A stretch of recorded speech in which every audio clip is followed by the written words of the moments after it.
Hello students, video शुरू करने से पहले प्लीज चैनल को लाइक, शेयर और सब्सक्राइब जरूर करें। एक इम्पॉर्टेंट इन्फॉर्मेशन, अगर आपको इस वीडियो के नोट्स चाहिए तो डिस्क्रिप्शन बॉक्स में दिया गया डाउनलोड लिंक चेक करें।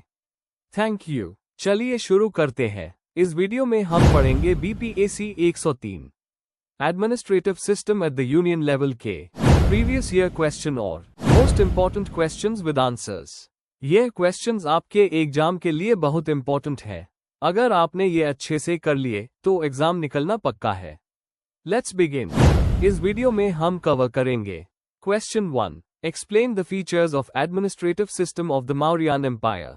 इस क्वेश्चन में हमें मौर्यन एम्पायर के एडमिनिस्ट्रेटिव सिस्टम के फीचर्स और काम करने के तरीके को एक्सप्लेन करना है। Question 2, describe the administrative continuities and changes in the India in post British period. इस क्वेश्चन में हमें यह बताना है कि ब्रिटिश के बाद इंडियन एडमिनिस्ट्रेशन में क्या बदला और क्या सेम रहा। Question 3, discuss the role of the prime minister's office and cabinet. इस क्वेश्चन में हमें पीएमओ और कैबिनेट का रोल और उनका इंपॉर्टेंस डिस्कस करना है। Question 4, right a note on the constitution of all India services. इस क्वेश्चन में हमें ऑल इंडिया सर्विसेज कैसे बनी और उनकी स्ट्रक्चर क्या है, ये लिखना है।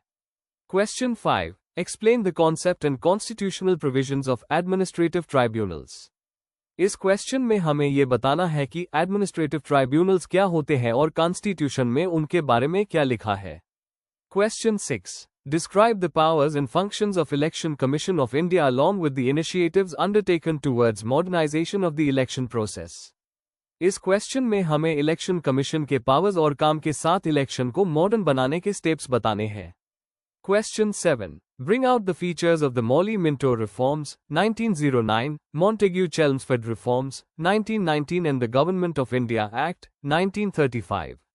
इस क्वेश्चन में हमें ब्रिटिश पीरियड के इन तीनों रिफॉर्म्स के मेन फीचर्स लिखने हैं।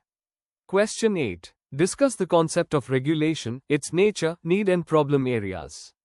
इस क्वेश्चन में हमें रेगुलेशन क्या होता है, क्यों जरूरी है और इसमें क्या प्रॉब्लम्स आती है, ये बताना है। अगर आपको इस वीडियो के नोट्स चाहिए तो डिस्क्रिप्शन बॉक्स में दिए गए डाउनलोड लिंक को जरूर चेक करें।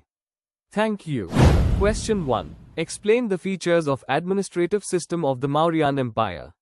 क्वेश्चन एक्सप्लेनेशन, इस क्वेश्चन में हमें मौर्यन एम्पायर के एडमिनिस्ट्रेटिव सिस्टम के मेन फीचर्स बताने हैं। आपको ये बताना है कि उनका गवर्नेंस स्ट्रक्चर कैसा था, कौन कौन से लेवल्स और रोल्स दी और कौटिल्य के अर्थशास्त्र का क्या रोल था। आंसर। इंट्रोडक्शन, मौर्यन एम्पायर 322 से 185 बीसीई प्राचीन भारत का एक हाईली ऑर्गेनाइज्ड एम्पायर था। उनका एडमिनिस्ट्रेटिव सिस्टम काफी स्ट्रांग और सेंट्रलाइज्ड था। इसका मेन सोर्स अर्थशास्त्र है जो कौटिल्य ने लिखा था, जो चंद्रगुप्ता मौर्य के मंत्री थे।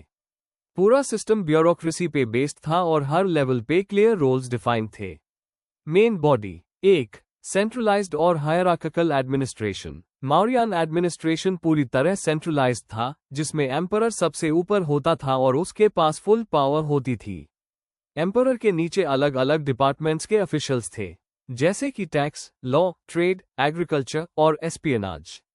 एम्पायर को प्रोविंसेस में डिवाइड किया गया था जहां कुमारा या गवर्नर रूल करता था। 2, अर्थशास्त्र और कौटिल्य का रोल। अर्थशास्त्र एक तरह का गाइडलाइन बुक था फॉर एडमिनिस्ट्रेशन। कौटिल्य ने सर्वेलेंस, रिकॉर्ड कीपिंग और मेरिट बेस्ड अपॉइंटमेंट्स पे बहुत जोर दिया।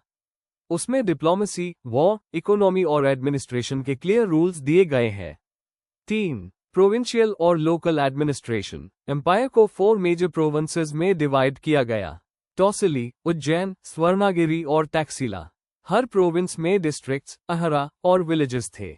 विलेज लेवल पे ग्रामिका, विलेज हेड, राजुका, रेवेन्यू ऑफिसर और युक्त, रिकॉर्ड कीपर काम करते थे। 4, स्ट्रॉन्ग ब्यूरोक्रेसी और डिपार्टमेंट्स। कई स्पेशलाइज्ड डिपार्टमेंट्स जैसे फॉरेस्ट, कॉमर्स, माइनिंग और इंडस्ट्री। किंग को एडवाइस देने के लिए एक काउंसिल होती थी। मंत्रिपरिषद, इंटेलिजेंस के लिए गुड़ापुरुषा या सीक्रेट एजेंट्स यूज होते थे। ऑफिशियल्स के सैलरी फिक्स्ड थी और करप्शन पे स्ट्रिक्ट पनिशमेंट होती थी। 5, लॉ और जस्टिस सिस्टम। लॉ धर्म, अर्थ और रॉयल ऑर्डर्स पे बेस्ड था। किंग सुप्रीम जज होता था, लेकिन कोर्ट्स भी होते थे, सिविल और क्रिमिनल दोनों। लीगल प्रोसीजर्स वेल डॉक्यूमेंटेड भी और पनिशमेंट्स काफी स्ट्रिक्ट होती थी। कंक्लूजन, मौर्यान का एडमिनिस्ट्रेटिव सिस्टम अपने टाइम के हिसाब से काफी एडवांस था। सेंट्रल कंट्रोल, स्पेशलाइजेशन और स्ट्रांग ब्यूरोक्रेसी उसकी खास बात थी। ये सिस्टम बाद के एम्पायर के लिए एक बेस बन गया। कौटिल्य का अर्थशास्त्र पॉलिटिकल साइंस का एक इम्पॉर्टेंट टेक्स्ट माना जाता है। अगर आपको इस वीडियो के नोट्स चाहिए तो डिस्क्रिप्शन बॉक्स में दिए गए डाउनलोड लिंक को जरूर चेक करें। Thank you. चलिए देखते हैं अगला question. Question 2. Describe the administrative continuities and changes in the India in post-British period. Question explanation. इस क्वेश्चन में हमें यह समझाना है कि ब्रिटिश रूल के बाद भारत के एडमिनिस्ट्रेटिव सिस्टम में क्या चीजें वैसी की वैसी रही और क्या नए बदलाव लाए गए। आपको दोनों एस्पेक्ट्स, कंटिन्यूटी और चेंज, को कंपेयर करके बताना है। आंसर। इंट्रोडक्शन। 1947 के बाद भारत का एडमिनिस्ट्रेटिव सिस्टम काफी बदला, लेकिन ब्रिटिश लेगेसी भी काफी हद तक बनी रही। जहां एक तरफ कॉलोनियल स्ट्रक्चर्स जैसे ब्यूरोक्रेसी और लीगल सिस्टम कंटिन्यू हुए, वहीं दूसरी तरफ डेमोक्रेटिक वैल्यूज और सिटीजन सेंट्रिक गवर्नेंस के नए मॉडल्स आए।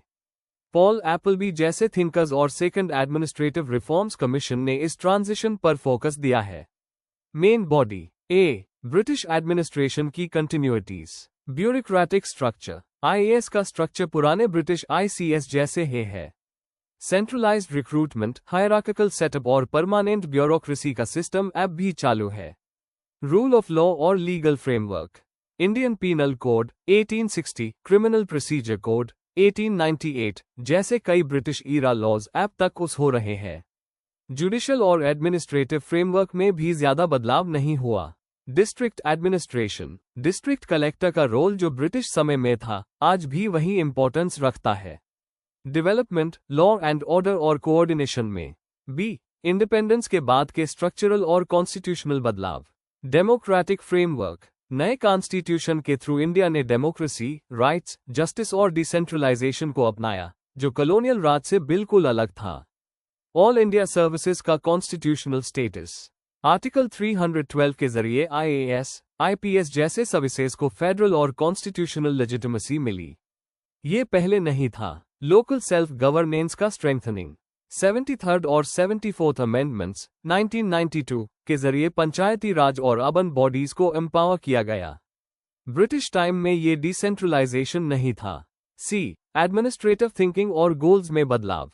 Welfare orientation. इंडिपेंडेंट भारत ने डेवलपमेंट, पॉवर्टी एराडिकेशन, एजुकेशन और हेल्थ को फोकस बनाया। यह ब्रिटिश रूल के कंपैरिजन में एक बड़ा बदलाव था। Participatory governance. RTI act 2005, citizen charters और ए गवर्नेंस जैसे स्टेप्स से ट्रांसपेरेंसी और अकाउंटेबिलिटी बढ़ी। यह कॉलोनियल स्टाइल से अलग है। एडमिनिस्ट्रेटिव रिफॉर्म्स और modernisation. First ARC, second ARC जैसे रिफॉर्म्स और डिजिटल इंडिया इनिशिएटिव्स ने एडमिनिस्ट्रेशन को मॉडर्न और पीपल फ्रेंडली बनाने की कोशिश की। डी, कॉलोनियल लेगेसी को छोड़ने की चुनौतियां। Bureaucratic inertia, red tapism, excessive hierarchy जैसे प्रॉब्लम्स अब भी सिस्टम में है। यह कॉलोनियल स्टाइल की याद दिलाते हैं। सेंट्रलाइजेशन। कॉन्स्टिट्यूशन में फेडरलिज्म होने के बावजूद रियल पावर काफी सेंट्रलाइज्ड है। ये भी ब्रिटिश राज के जैसे है। पुराने कानून का उस, कई ब्रिटिश ईरा लॉज अब भी एडमिनिस्ट्रेटिव सिस्टम का बेस है, उन्हें हटाने की कोशिश हो रही है, पर प्रोसेस स्लो है। कंक्लूजन। इंडियन एडमिनिस्ट्रेशन एक यूनिक मिक्स है कॉलोनियल स्ट्रक्चर्स और डेमोक्रेटिक इनोवेशंस का। जहां स्ट्रक्चर जैसे ब्यूरोक्रेसी कंटिन्यू हुए, वहीं गोल्स और थिंकिंग में डेमोक्रेसी और वेलफेयर का इम्पैक्ट दिखता है। लेकिन अभी भी कॉलोनियल हैबिट्स को पूरी तरह छोड़ना एक बड़ा चैलेंज है। If you need the notes of this video, there's a download link in the description box. Be sure to check it out. Thank you. Let's see the next question. Question 3. Discuss the role of the Prime Minister's office and cabinet. Question explanation. इस question में हमें बताना है कि prime minister's office, PMO और cabinet का क्या role होता है इंडियन गवर्नेंस में। इन दोनों के स्ट्रक्चर, काम और डिसीजन मेकिंग में क्या इंपॉर्टेंस है, ये डिटेल में एक्सप्लेन करना है।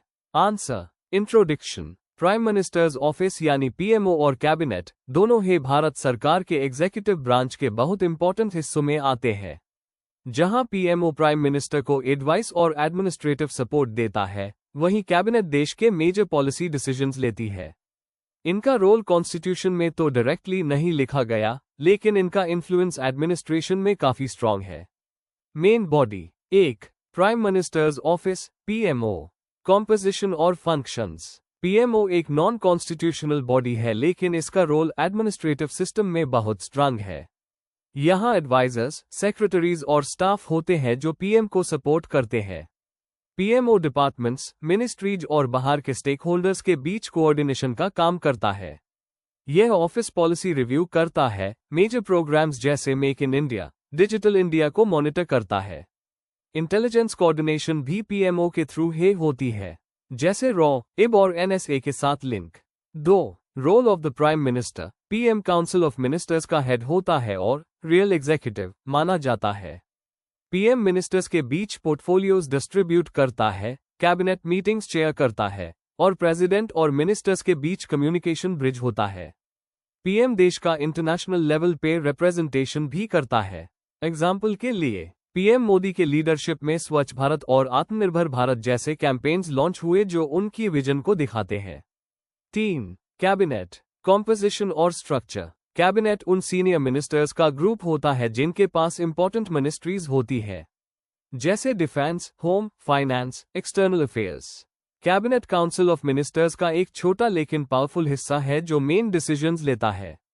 कैबिनेट कलेक्टिव रिस्पॉन्सिबिलिटी के प्रिंसिपल पे काम करता है। सभी मिनिस्टर्स मिलकर डिसीजंस लेते हैं और पार्लियामेंट के प्रति जवाबदेह होते हैं। 4. Role of the cabinet in governance.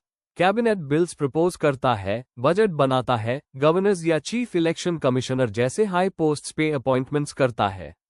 Emergency या क्राइसिस सिचुएशन में कैबिनेट के डिसीजंस काफी क्रूशियल होते हैं। कैबिनेट फॉरेन पॉलिसी, डिफेंस और इकोनॉमिक प्लानिंग में भी इंपॉर्टेंट रोल प्ले करता है। एग्जाम्पल 1991 में जब इकोनॉमिक क्राइसिस था, तब पीएम नरसिम्हा राव की कैबिनेट ने लिबरलाइजेशन पॉलिसी लाके इकोनॉमी को रिवाइव किया। कंक्लूजन। तो कंक्लूजन ये है कि पीएमओ और कैबिनेट दोनों ही गवर्नेंस के बैकबोन है। जहां पीएमओ प्राइम मिनिस्टर के विजन को एग्जीक्यूट करने में मदद करता है, वहीं कैबिनेट कलेक्टिव डिसीजन मेकिंग को एंश्योर करता है। इनकी एफिशिएंसी पे ही सरकार की सक्सेस डिपेंड करती है। अगर आपको इस वीडियो के नोट्स चाहिए तो डिस्क्रिप्शन बॉक्स में दिए गए डाउनलोड लिंक को जरूर चेक करें। Thank you. चलिए देखते हैं अगला question. Question 4. Right a note on the constitution of all India services. Question explanation. इस क्वेश्चन में हमें बताना है कि ऑल इंडिया सर्विसेज कैसे बनाई गई है। इसमें हमें उनका कॉन्स्टिट्यूशनल बेस बनने की प्रक्रिया, कौन कौन सी सर्विसेज आती है, रिक्रूटमेंट और उनकी खास बातें एक्सप्लेन करनी चाहिए। आईएएस, आईपीएस जैसे एग्जाम्पल्स देना भी यूजफुल होगा। Answer. Introduction. All India services AIS Bharat के फेडरल सिस्टम का एक यूनिक फीचर है जिसमें ऑफिसर्स को यूनियन रिक्रूट करता है, लेकिन वो सेंटर और स्टेट दोनों में काम करते हैं। आर्टिकल 312 के अंडर कॉन्स्टिट्यूशन में इनकी प्रोविजन है। आईएएस, आईपीएस और आईएफएस 3 मुख्य सर्विसेज हैं। एआईएस सिस्टम पूरे देश में एक जैसा एडमिनिस्ट्रेशन बनाए रखने में मदद करता है। Main body 1. Constitutional provisions. Indian constitution का आर्टिकल 312 राज्यसभा को अथॉरिटी देता है कि वो 2/3 मेजॉरिटी से नई एआईएस सर्विसेज बनाने की अप्रूवल दे सकती है। ये सर्विसेज सेंटर और स्टेट्स दोनों के लिए कॉमन होती है, जिससे गवर्नेंस में यूनिफॉर्मिटी आती है।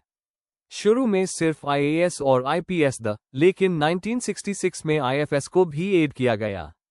2. Services under AIS. Indian administrative service IAS. Policy बनाना, इम्प्लीमेंट करना, डिस्ट्रिक्ट लेवल पर एडमिनिस्ट्रेशन और डिपार्टमेंट्स के बीच कोऑर्डिनेशन का काम। Indian police service IPS. Law and order बनाए रखना, पुलिसिंग और सिक्योरिटी का जिम्मेदार। Indian forest service IFS.